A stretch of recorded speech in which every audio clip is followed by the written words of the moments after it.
you know, jump No in problem. as soon as we can. So Sure. Well, thanks for connecting, and Julie obviously got in touch, and we on LinkedIn.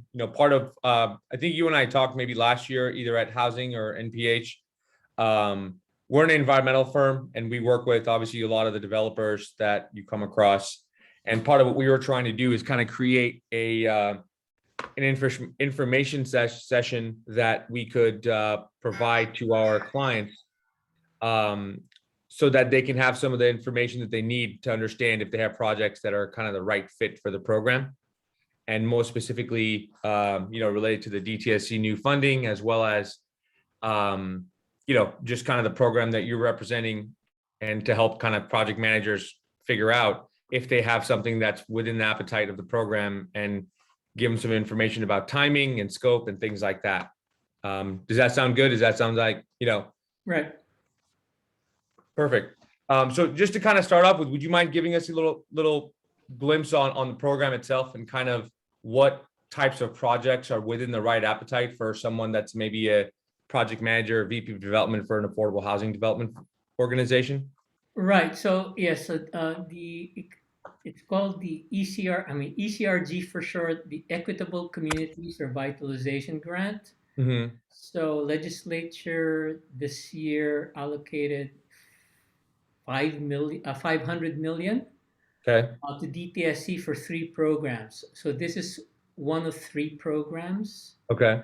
It's roughly going to be about, no, we don't know the exact numbers, but it's at least 200 million in grants. It'll be it'll be needs to be spent within the next 4 years. Okay. Uh, and the first round, and there'll be several rounds, is coming up soon. The target types of projects are, for now anyway, and the focus may change over time depending on priorities of the state. Mm-hmm. But right now, the priorities of the state are shovel-ready projects in communities which are most environmentally stressed and need community benefit projects, uh, com- projects such as affordable housing, parks, trails, jobs, renewable energy. And it's up to the community and the applicant to define how that project that they're proposing fits within the needs of a certain community. Okay. So, what a project that works in one community might not work in another community. Right. But yeah, the goal again is here to bring the projects where they're needed the most. Basically, communities that have a high exposure to environmental impacts, as well as those that have certain needs. And DTS is using the Cal Enviro Screen 3.0 as one of the measures for Okay. determining environmental and economic stress. Got it. And you mentioned, let's say, the time frame. What are some of the key dates or milestones that currently exist for as this program is starting?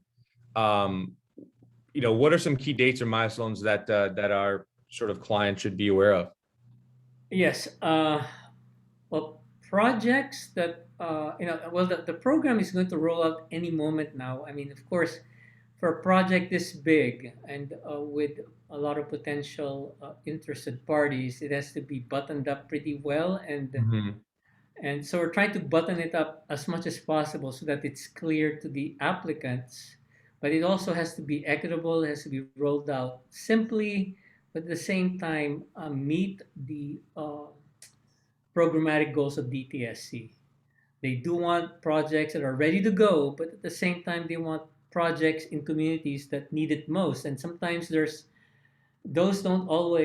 two don't really match up very well because many communities that are in need don't quite have the capacity to bring projects forward in a very expedient manner. So again, there's a lot of thinking going on behind the scenes to make it both have results quickly, but also deliver some of the benefits to those communities that need it, that quite aren't ready to receive those benefits. Sure. One of the things is as we're going into, let's say, as the program's being rolled out in 2021, this being sort of middle of September, are there any end of the year date deadlines that they should be aware of? In the sense, I know there were some questions about looking for potential volunteers to kind of go through the application process and kind of test drive Right. thing, right? Um, Well, yeah. are- So the goal is, once it's tested, we'll test it very quickly. There are not Mhm. going to be very many testers, but hopefully, if we get testing done in a week or so and get uh, changes to the system in a quick manner, then this is going to get rolled out. So we're looking a week, week and a half, Okay, optimistically of rolling this out. Again, it's moving because we're learning new things as we come. We go deeper, right, plugging in new holes as they appear. So we want this to be as we won't be perfect. We want to be as perfect as we can make it within a short time period. And sure, so that's the first stage of this, because this is a two-step process. The first step is making sure an applicant and their site are eligible. right, These are very quick questions, though. You can really basically figure out whether an applicant and or a site is eligible very quickly. So, but we also have to be sure that prospective applicants have enough time to figure out whether they want to apply or have authorization to apply from their boards. right, Some organizations have to go through a board, or have to go through a council, even to apply, and that takes a lot of time. So we want to be sure we're taking that into account. There are many entities that don't have that. But right now, we're trying to figure. We want to be sure that we're able to meet the requirements of those communities that actually have to seek permission even in order to apply. So that's for eligibility, and that's a very short. It's a very short application. After yeah, that, if a application is deemed eligible, then there's the scoring. That's where people put more detail about their project, who's hmm, involved, costs, what stage they're at, where they are at CEQA, where they are environmentally, who their partners are, and that all gets scored. okay. And that's going to be about a 6-week process From the time of the initial application to the time from, of from the interest time and it scoring? opens up. So that's Okay. after you get your threshold. Yeah, Once you're fine for threshold, then there's the second stage starts. So the second stage is about 6 weeks. okay, That at least that's the current thinking. It could be longer, it could be shorter. right, But if everything goes smoothly, we could be done with stage one and stage two before the end of the year. okay. So that way you're starting the new year with sites that have passed stage two. You understand what the implications would be, um, Yeah, cost wise. DTSC would have looked at the scoring, have scored it, and make awards. Got it. And generally, in terms of sites that are a good fit for the program, I know you mentioned sort of environmental or communities in need for community benefit, et cetera. In your experience working in different types of sites and land reuse and recycling, um, what is that, for let's say project managers and developers that are looking at on the affordable housing side? Are we talking about sites with historical environmental contamination or in communities that have you know, I don't want to necessarily say community-wide contamination, but sites with contamination or soil, like, is there a certain type of site that makes it a better fit than, let's say, a site with just high levels of lead in the soil? Like, Again, it, it depends on what stage it is. If right, it's a site that needs cleanup, and cleanup could include things like, scraping, soil management plan, right, all the way to something that a vapor intrusion, a VIM system, Right. everything would be on the table. Okay. So we're not saying a site has to be quote unquote a contaminated site, because a site where you have to scrape some lead off the top few inches, you could use this grant for that. Got it. Or if you have a vapor intrusion issue, yes, you could use it for for soil gas, for removal, for Right. installing a barrier, for your pump and your BIM system, Yeah. for there's a period, there's a performance period of 2 years, so everything you can do in 2 years. Yeah. Got it.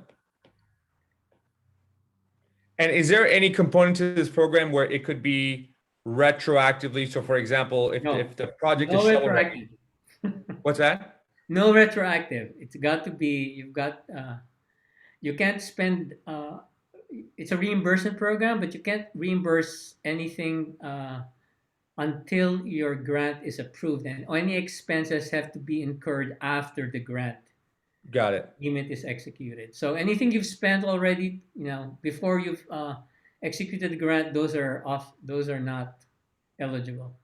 So then typically in this process, let's say after stage two, and let's say there's a couple of sites that get approved in stage two, is that considered the approval stage, or is there a stage after that that's considered a That's form it. of approval? After the second stage, and your grant is awarded, you got 2 years to spend whatever you applied for, whether that's site assessment or cleanup.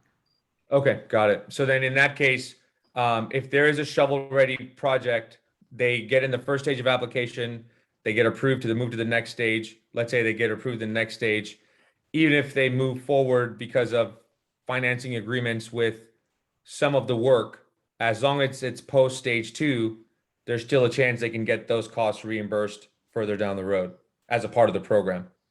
I'm not clear what you're asking.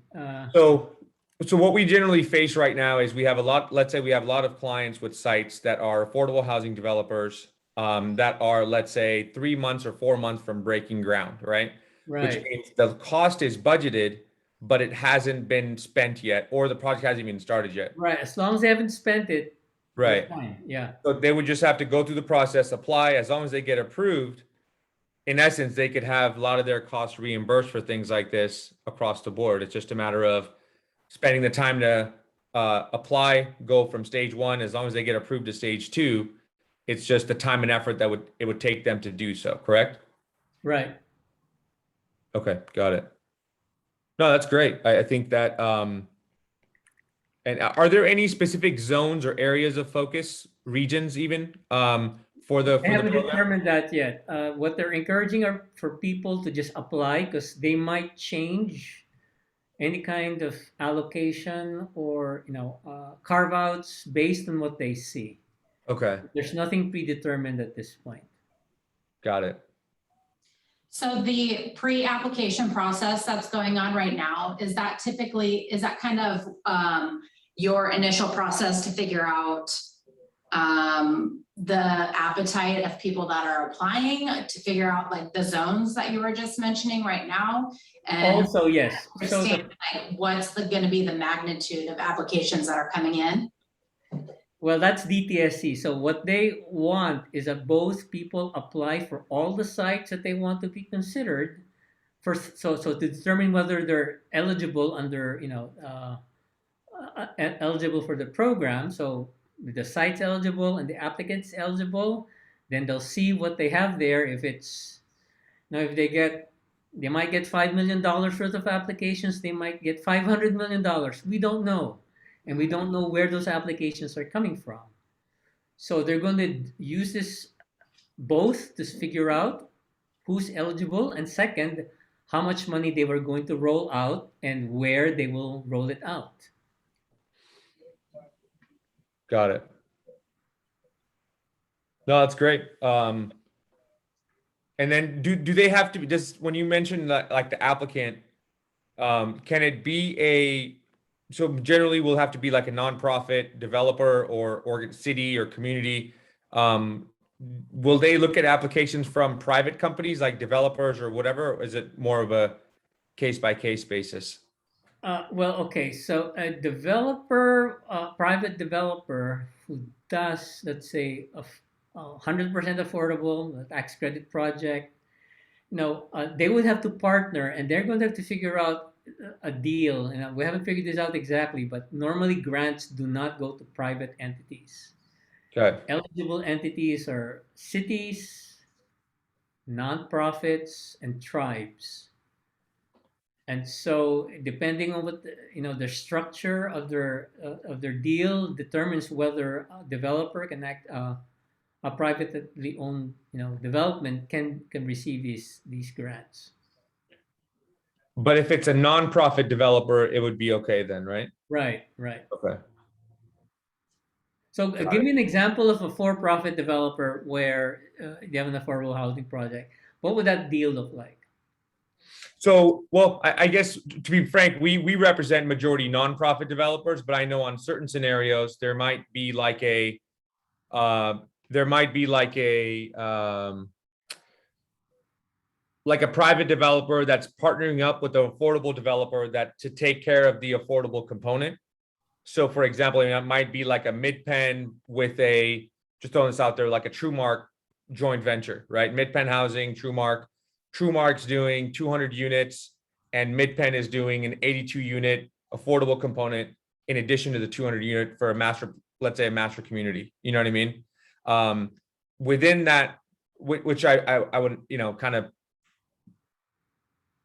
makes it a gray area, but essentially what they could be looking at is either for the affordable site or within the site itself, there might be some environmental challenges within the site itself, vapor intrusion, let's say. And so in that scenario, as an applicant, they could be joint applicants, but I wasn't sure if obviously one aspect being a private developer partnering up with the private with a not-for-profit developer, if that has a significant impact to the application strength, I guess. Yes, I can't say that they've actually given that a lot of thought. We know that happens, and a lot is really in how the project is structured. Yeah. Some of these are leases where somebody else owns the land, and they lease it out to a developer, for profit or a nonprofit. Right. Right. So a lot of these things, it could change what the guidelines look like. The DTSC does want to go these grants to go to affordable housing, but if the deal happens where it happens to be a for-profit that owns um, the land, then we'll have to figure out how the other eligible entities can receive the benefit. And again, this we have to see all these kinds of applications come in and see Sure. what is eligible, what is not, and the guidelines may change. And do you think that the DTSC would consider sites, for example, that have asbestos, PCB, or lead on the buildings itself, or does it have to deal Yeah, with? those are excluded. Okay, got it. These are projects where only the environmental regulator like a CUPA or a fire department or DTSC and the regional board are concerned. I mean, lead and asbestos are normally overseen by the air board and Yeah. or building department. Those are off the table, although we're in discussion with other state agencies to take this on, because we realize that this is a gap. So we've approached other state agencies to see whether they can take on the lead and asbestos and even demolition portion of these redevelopment projects. Okay. And in areas, for example, that have been impacted by natural disaster like wildfires, would they consider, let's say, sites that fall within those areas? Have you had any discussions with them about whether sites like that need or potentially could use some cleanup in just revitalization of certain areas or communities? would still fall under the DTSC sort of appetite? Well, they'll have to establish the need. Of course, a lot of these sites will be contaminated. You know, I would assume that any kind of emergency type cleanup would have been done during the recovery. I mean, the emergency stage. But there are probably remaining contaminants on the ground because they probably only go so deep.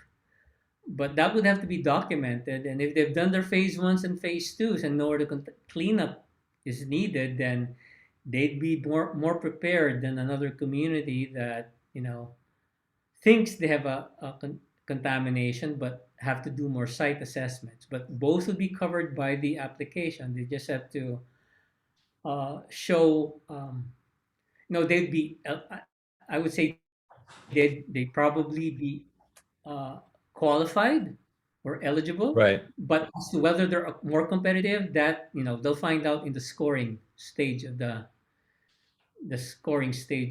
application process. Okay. And I know we're coming down on last 6 minutes, Ignacio. So you mentioned a great point about phase ones, phase two. So as a part of the application, are there certain recommended investigations or studies they should have prepared as a part of the application package on behalf of the site, let's say in stage one? Well, again, it depends on what they're applying for. Right. Again, there are community-wide assessments and inventory, which are very early stage. And so you might not have a phase one, and that's fine. The other category are site-specific assessments. Mm-hmm. And the third category is site-specific cleanups. So the more you have for your site cleanup, if you have your RAP done, if you have all your CEQA ready, if you got your excavation permits ready to go, then certainly have all of those, the documentation ready. If you're going for a site assessment grant, then there are other documents that might be helpful. You might have a master plan, you might have development plans, you might have development agreements, have all of those, all your paperwork and everything you've done toward that project going, and you'll be stacked up against the categories you're applying for. Yeah, got it. And so you mentioned that there are potential grants within that program for these site assessments as well as to investigate. Yes. Okay.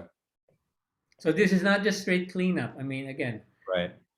there are site assessment grants, and there are also kind of planning and inventory grants. Okay, perfect. And Ignacio, if clients have questions or we have further questions, how would you direct it? Would it be better to go through the sort of like the DTSC program website or through you, or what would be the best? Yeah, I think it would be better to go through, because we'd have to answer the same questions to everybody. We can't play favorites. Sure.